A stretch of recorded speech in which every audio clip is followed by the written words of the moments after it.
Controversy জীবনের অঙ্গ, আঙুর ফল টক, দুটো একই রকম মনে হলো না? হ্যাঁ গো, বলছি তোমাদের বড়েরা বলে গো, তোমাদের বড়েরা, তোমাদের দাদারা, ভাইরা, দিদিরা, তোমাদের সব মানে অ্যাটলিস্ট পুরুষ মানুষরা বলে তোমাদের বাড়িতে? আমি তোমাদের জিজ্ঞাসা করছি, তোমাদের সকলকে জিজ্ঞাসা করছি, কেউ কোনো পুরুষ মানুষ বলে যে কন্ট্রোভার্সি জীবনের পার্ট, কন্ট্রোভার্সি জীবনের একটা অঙ্গ, এরকমভাবেই চলতে হবে, এরকমভাবেই কন্ট্রোভার্সি নিতে হবে? কেউ বলে না? আমার তো মনে হয় আমাদের বড়েরা সকাল হলে অফিসের জন্য রওনা দেয়, কেউ বিজনেসের জন্য রওনা দেয়, কেউ যার যেটা পেশা, ইচ অ্যান্ড এভরি পেশা, মানে যার যেটা পেশা সমস্ত কিছু, যিনি রিক্সা চালান তাকেও সকালবেলা বেরোতে হয়, যিনি ঠেলা চালান তাকেও সকালবেলা বেরোতে হয়, যিনি মাঠে জমি কুপোতে যান তাকেও বেরোতে হয়, কারণ সেটা তার সম্মানের সাথে পেশা, কারণ তিনি মাথার ঘাম পায়ে ফেলে তারা রোজগার করে আনে। কিন্তু কোনো পুরুষ সেটা তো তোমরা বিচার করবে। তো যাকে বলতে হয় যে কন্ট্রোভার্সি তো জীবনের পার্ট, এটাকে মেনে নিয়েছি আমি, কত সহজে মেনে নেয় একটা পুরুষ কন্ট্রোভার্সিকে জীবনের পার্ট হিসেবে তখনই মেনে নেয় যখন সে পুরুষের রোজগারের আলাদা কোনো মুরদ থাকে না, তখন সেই পুরুষকে কন্ট্রোভার্সি জীবনের অঙ্গ বলে সেটাকে মেনে নিতে হয়। কারণ আমার চোখে দেখা কিছু পুরুষ আছে, খুব হালে হয়েছিল ইনসাইড আউটে সৌহার্দ্য, যখন অর্পিকে নিয়ে কোনো কথাবার্তা চলছিল এবং তার পরিবার সম্পর্কে মানুষ কোনো ফোঁস করছিল, তখন কিন্তু একবার ক্যামেরার সামনে এসে জাস্ট ওয়ার্নিং দিয়েছিল, একবার বলেছিল, আমার তো মনে হয় একে বলে পুরুষের মতো পুরুষ, যে তার স্ত্রীকে আগলাতে পারে, যে তার পরিবারকে আগলাতে পারে, কথায় কথায় পরিবারের ভালো, পরিবারের ভালো, পরিবারের ভালো মানে কি? পরের মেয়েকে বেচা, পরের বাড়ির বউ, পরের বাড়ি থেকে মেয়ে এনে বউ হিসেবে রেখে তাকে বিক্রি করে খাওয়ায়, এটাকে কি বলে? আমার তো মনে হয় না। আর একবার মনে আছে রন প্রীতির ব্যাপারটা মনে আছে? প্রীতি বিয়ে পর্যন্ত হয়নি, জাস্ট রেজিস্ট্রি হয়েছে, একটা ছেলে কতটা ভদ্র পরিবারের দেখেছো? টাকা পয়সা বাড়ি গাড়ি দিয়ে না মানুষকে বিচার করা যায় না।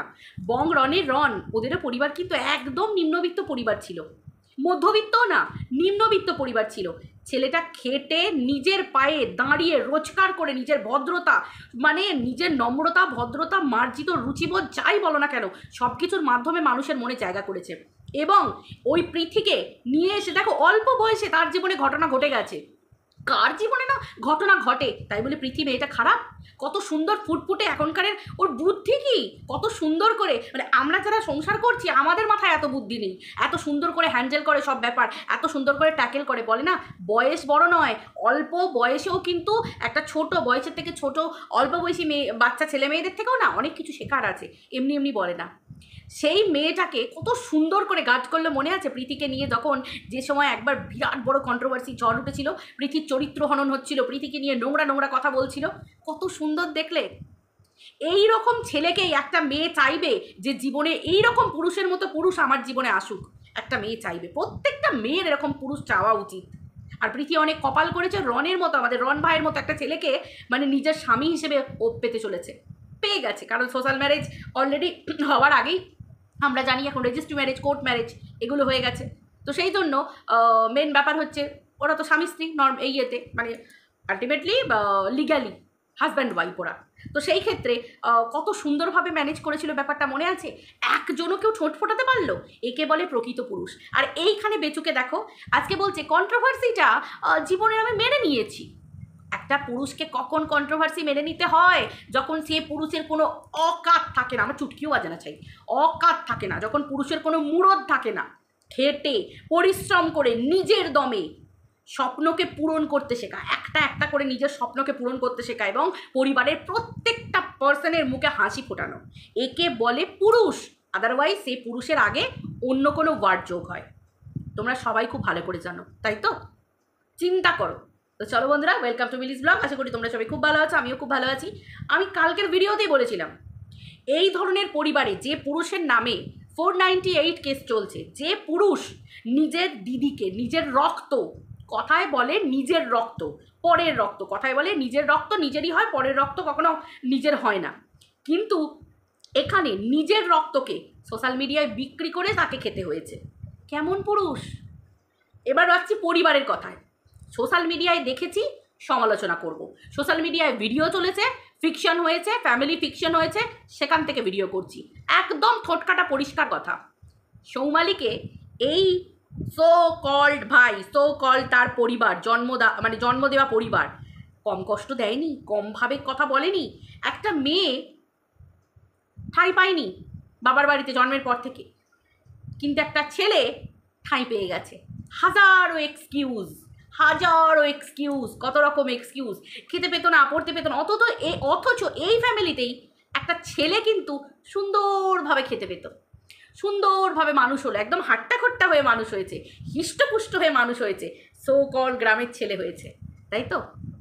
তাহলে বুঝতে পারছো, সেই পরিবারে আবারও ছেলের বউ, দেখো আগে হলে বলতাম না, কিছুদিন আগেও অনেকের মনে থাকে টিনা কেন 498 করলো, এখন তো বলেনি কি জন্য করেছে, কি শাস্তি পেয়েছে, 5 বছর কি হয়েছে, কি অত্যাচারিত হয়েছে, কিচ্ছু বলেনি।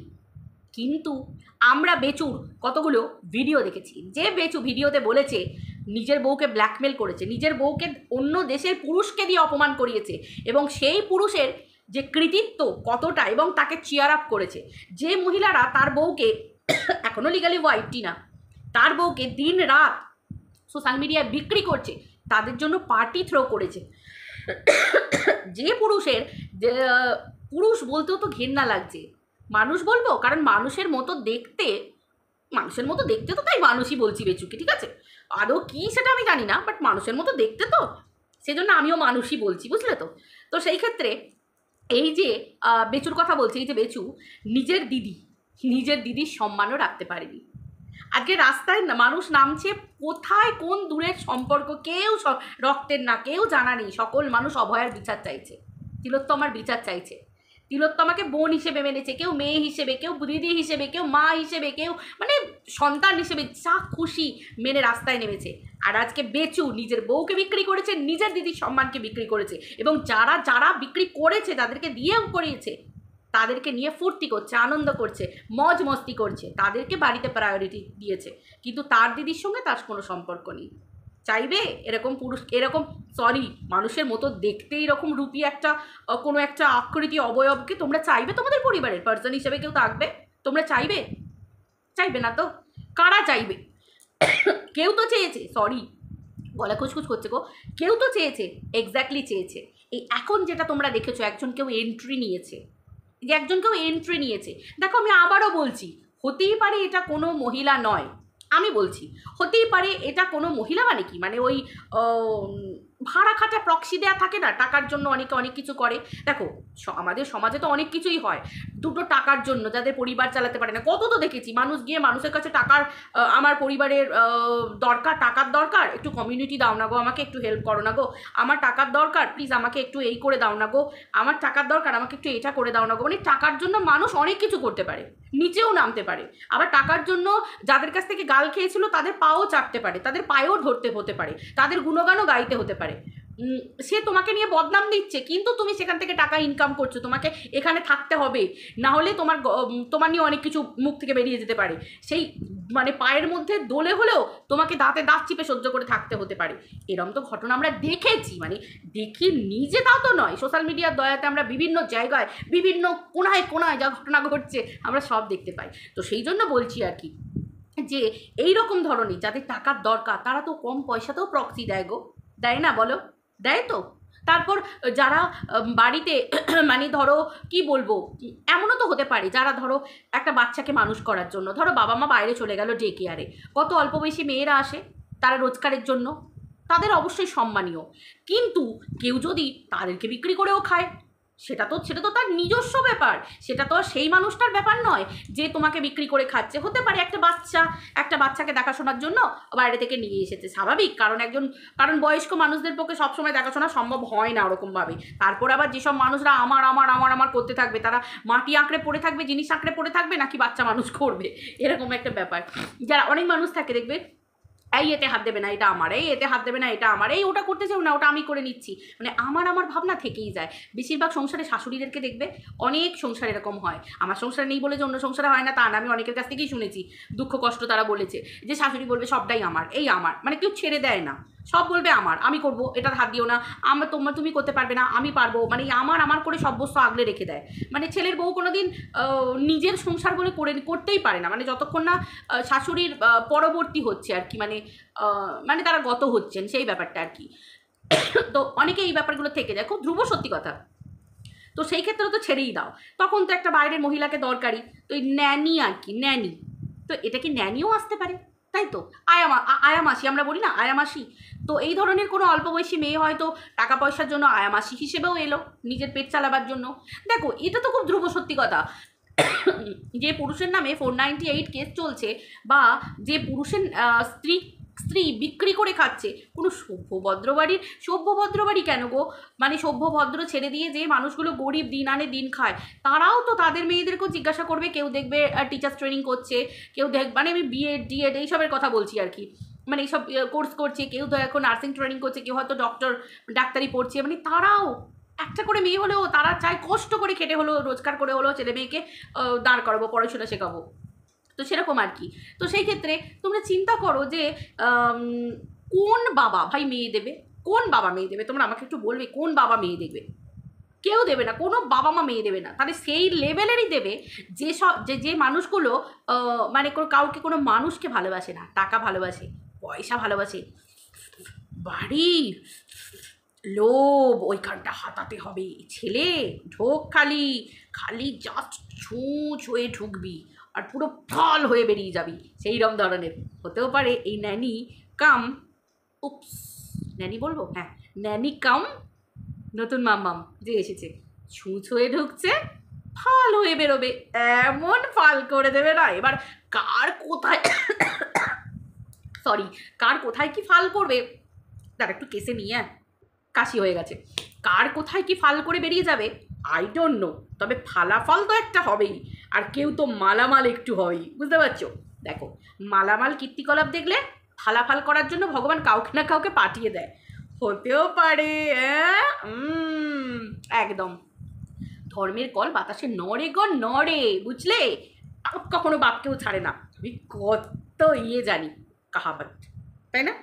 তো সেই ক্ষেত্রে তোমরা চিন্তা করো না গো, ঠিক হবে। কম্য না সবসময় ব্যাক টু ব্যাক এরকম হতেই থাকে। তো কম্য সবসময় ব্যাক টু ব্যাক হবেই, অত চিন্তা করো না তোমরা। এই জন্মের শাস্তি এই জন্মেই পাবে, ঠিক আছে? এই কর্ম কি দোষ কি এইগুলো আমি আমার ওই যে অশরীরী কথা আছে চ্যানেলটা, ওইটাতে আজকে একটু আলোচনা করব, ঠিক আছে? একদম ভৌতিক ঘটনা চলে আসবে যারা যারা শুনতে ইন্টারেস্টেড। তো যাই হোক, অ্যাড দিয়ে দিলাম। তো যাই হোক, ব্যাপারটা হচ্ছে যে কে দেবে একে, মেয়ে কে দেবে? কোনো সভ্য ভদ্রবাড়ির মেয়ে এর বাড়িতে আসবে? তোমাদের কি মনে হয় গো? তোমরা পাঠাবে তোমাদের বাড়ির মেয়েদেরকে? আচ্ছা যাদের এত পীড়িত আছে, যাদের এত পীড়িত, তাদের নিজেদের মেয়ে না হয় তোমরা পাঠালে না, মেনে নিলাম যে দোজপক্ষে পাঠাবো, একখানা আবার বাচ্চা আছে, না হবে না, ওই কন্ট্রোভার্সি হবে দুটো পয়সার জন্য, ঠিক আছে? কি গো দিদি, ও দিদি দেবে নাকি? দেবে না, মামা হয়। তো যাই হোক, ব্যাপার হচ্ছে মানে পাতি কথায় হচ্ছে কেউ আমরা একটা বাড়ির জন্য ভাবতে পারবো যে কোনো দোজপক্ষের বাড়িতে একটা সন্তান আছে, কেউ আমরা দ্বিতীয় পক্ষকে পাঠাতে পারবো? তারপর আবার যদি শুনি 498 কেস 498 কেস, কেউ পারবো না, কোনো দিন পারবো না, জীবনেও কেউ পারবে না। যারা বড় বড় ডায়লগ মেরে কন্ট্রোভার্সি করছে আজকে, তারাও পারবে না। আরে যে দিদি আপনাকে বলছি, আপনার খুঁড়তুতো জারতুতো মাস্তুতো পিস্তুতো যে বোনেরা আছে বা ননদেরা আছে, কাউকে পাঠান না যদি আইবুড়ো থেকে থাকে, মানে আপনার সো কল্ড ভাইয়ার বয়সী বা ভাইয়ার থেকে একটু বয়সে কম, একটু পাঠান না, তাহলেই তো পেয়ে যাবেন। না তা কী করে হবে? একদম না, পরের ছেলে পরমানন্দ, যত উচ্ছন্নে যায় তত আনন্দ, নিজের টাকা পাঠাবো কেন? এরকম একটা ব্যাপার। কারোর বুকে জোর নেই গো এইরকম ধরনের মানুষের মতো দেখতে অবয়বের সাথে কেউ নিজের কোনো আত্মীয়, নিজের সন্তান, নিজের কন্যা সন্তান এগুলোর কথা ভাবে। আজকে আমি আমার কথা বলছি, আমার যদি কন্যা সন্তান থাকতো, মানে সমবয়সী, আমি ওই বেচু সমবয়সী বলছি, আমি যদি বেচুকে সমর্থন করতাম, আমি পাঠাতাম? কখনো না। অতএব কন্ট্রোভার্সি মানায়, এটা শুধু পয়সার জন্য। এবার হ্যাঁ, একদম লো লেভেলে নেমে, একদম নিচের লেভেলে নেমে কতটা নোংরামো করে ভিডিও করতে পারবে, সেটা হচ্ছে মানুষের চারিত্রিক বৈশিষ্ট্য, শিক্ষা, সেই রকম পরিবেশ থেকে মানুষ হওয়া, সেরকম জন্মবংশ পরিচয়, এইগুলোর উপর নির্ভর করে। খুব মানে একদম পরিষ্কার কথা, মানো ইয়া না মানো সেটা তোমাদের ব্যাপার, বাট একদম ধ্রুব সত্যি কথা। এইরকম ধরনের পরিবারে কে পাঠাবে গো? কে পাঠাবে? একটা পরপুরুষ, এখনো ডিভোর্স হয়নি, এখনো লিগালি ওয়াইফ, টিনা কোনোদিন ডিভোর্সই দেবে না। আর আমি তো তোমাদের কালকে পরিষ্কার করে বলে দিয়েছি, এই ক্ষেত্রে একতরফা ডিভোর্স হয় না। যদি কেস না থাকতো, এই বেচুর উপর যদি কোনো কেস না থাকতো, তাহলে হয়তো একতরফা ডিভোর্স হলেও হতে পারতো, তাও টিনার কাছে সমনপত্র যেত, টিনাকে উপস্থিত থাকতে হতো, রিকোয়েস্টের ব্যাপার ছিল, অনেক কিছু হয়ে তারপর। এত সহজ কথা নয়। যার নামে 498 চলছে সে বাড়িতে একটা মেয়ে পুষছে, এত সহজ নয়। আমি তো বারবার বলছি, শোনো, বেচুর মুরদ নেই খেটে খাবার, বেচুকে কন্ট্রোভার্সি করে খেতে হবে বলেই বেচু আজকে নিচে স্বীকার করলো যে আমি এটাকে জীবনের অঙ্গ হিসেবে মেনে নিয়েছি, কারণ ওকে মানতে হবে। ও পারবে না, ও একটা পার্টি কন্ট্রোভার্সি ক্রিয়েটার, ও কিচ্ছু না। ওর ব্লগের প্রথম দিকটায় ব্লগিং তুমিও করে দেখবে, তুমি রান্না করছো, তুমি কাজ করছো, করতে করতে একটু কথা বললে, তারপর লাস্টের দিকে কন্ট্রোভার্সি করে বেরিয়ে গেলে, তোমারও ভিউজ বাড়বে। অতএব বেচু আমাদের মতোই মানে আমাদের মতোই একজন পাতি কন্ট্রোভার্সি ক্রিয়েটার। আরে ভাই, ইউটিউবও তো জানে, তার জন্যই তোর কাছে কোনো প্রমোশনাল ভিডিও আসে না, কোনো অ্যাড আসে দেখেছো, কোনো অ্যাডের অফার আসে, কিচ্ছু আসে না ওর কাছে। ইউটিউব ওকে জানে, ও একটা পাতি কন্ট্রোভার্সি ক্রিয়েটার। আমি তো ইউটিউবকে দিয়ে বলবো, আমি নিজে থেকে কেন ফলিয়ে বলতে যাব? তো সেই ক্ষেত্রে তোমরা শুধু শুধু বলো যে এটাকে, আরে ভাই, ওর ন্যানিকে বাড়িতে নিয়ে এসো, নিজের বইয়ের মতো করে কন্ট্রোভার্সি করতে শুরু করে দেবে। আরে ওর এটাই অকাত, কেন বুঝতে পারছো না? হয়তো ওই মেয়েটা ওর কোনো গার্লফ্রেন্ডও নয়, ওর বউও নয়, কিছুই নয়, বুঝতে পেরেছো? কারণ বেচু প্রথম থেকে এটাই বিশ্বাসী, সবে মিলে করি কাজ, হারি জিতি নাহি লাজ। মানে কীরকম? বউকে সকলকে বিক্রি করতে দিয়ে দিয়েছে, দেশের বাইরের পুরুষকেও বিক্রি করতে দিয়ে দিয়েছে, সেও পুরুষ নাকি আই ডোন্ট নো। তো যাই হোক, ব্যাপারটা হচ্ছে এটাই, সকলকে দিয়ে বিক্রি করে খেয়েছে, নিজেও বিক্রি করেছে বউকে, সন্তানকে, অন্যকেও বিক্রি করতে দিয়েছে বউকে, সন্তানকে। তাহলে ওর তো প্রথম থেকে সকলে মিলেই করে আসছে। আজকে সেই রকম ধরনের সবাই বলছে নতুন মাম্মাম, নতুন মাম্মাম, নতুন মাম্মাম, দেখে যাও, হয়তো গিয়ে সেটা একটা ন্যানি। আবার এটা হতে পারে, আবার এটাও হতে পারে যে সত্যিই ওটা নতুন মাম্মাম। কিন্তু একটা মেয়ে কখন আসবে একটা পুরুষের বাড়িতে? কখন আসবে? কেউ আসবে? কোনো ভদ্রবাড়ির মেয়ে এসে কেউ ওইভাবে রাত কাটায়?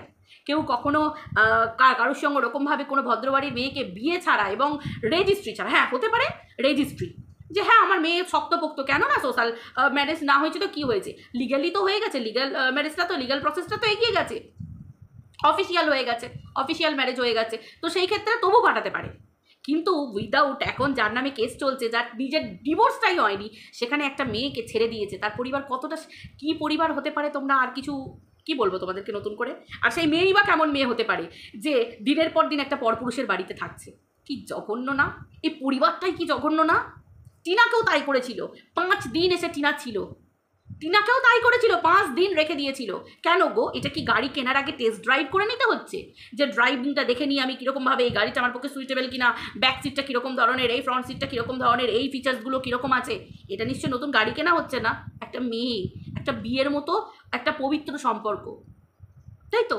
সেই একই তো ব্যাপার, টিনার বেলা এরকম, আবার এই বেলা এরকম, সেই একই তো ব্যাপার। তাহলে কি এদের পরিবারে মেয়েদেরকে আগে টেস্ট করে দেখে নেয়, তারপরে আবার আজকে বললো একই জিনিস তো ভালো লাগে না, একটু নতুন নতুন হবে? সে তো আমরা সবাই জানি। টিনা 5 বছর হয়ে গেছে, টিনা 6 বছর হয়ে গেল, টিনাকে আর ভালো লাগবে না। বেচুর তো আবার নতুন নতুন জিনিস চাই, বেচু আজকে নিজে স্বীকার করলো তো, বেচুর নতুন নতুন নতুন নতুন জিনিস চাই, প্রত্যেক দিন প্রত্যেকটা রকম রকম জিনিস চাই, তাই তো? অবশ্যই আজকে এই শিলিগুড়ি, আজকে এই দার্জিলিং, আজকে এই গ্যাংটক, আজকে এই এখানে, এই বলবো তোমাদের কাছে আজকে এটা, কালকে ওটা, আজকে টিনা গেছে, আজকে আবার আমার কাছে, কালকে টিনা গেছে, আজকে আবার আমার কাছে নতুন এসেছে, আমার ছেলে নতুন মাম্মাম বলে রাখছে, আজকে কালকে টিনার নেল পলিশের হাত দেখা যেত, আজকে দেখা যাচ্ছে অন্য একটা নেল পলিশ।